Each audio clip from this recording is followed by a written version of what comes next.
AP తెలంగాణపై చక్రవాత తుఫాను 5 రోజులు భారీ వర్ష సూచన. తెలంగాణ, ఆంధ్రప్రదేశ్ రాష్ట్రాలలో ప్రస్తుతం సుడిగాలులు మరియు వర్షాల వాతావరణం ఏర్పడిన స్థితిలో ఉన్నాయి. ఈ పరిస్థితి ఇంకా 5 రోజులు కొనసాగే అవకాశం ఉంది. బాపట్ల జిల్లా పలు గ్రామాలలో ఈరోజు తెల్లవారుజామున ఉరుములతో కూడిన వర్షం కురిసింది. ప్రధానంగా తెలంగాణలోని ఉత్తర, పశ్చిమ జిల్లాలైన నిజామాబాద్, ఆదిలాబాద్, మహబూబ్ నగర్, కరీంనగర్ ప్రాంతాలలో ఉరుములు, మెరుపులు మరియు వడగండ్ల వానలు కురిసే అవకాశం ఉంది. గాలులు వేగం గంటకు 40 నుండి 50 కిలోమీటర్ల వరకు ఉంటుందని అంచనా.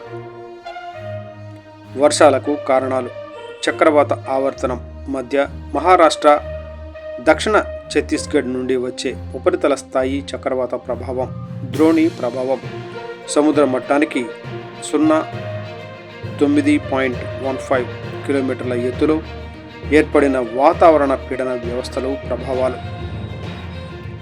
ఉష్ణోగ్రతలు: గరిష్ట ఉష్ణోగ్రత 2 నుండి 4% తగ్గి తాత్కాలికంగా ఉపశమనం కలిగించవచ్చు.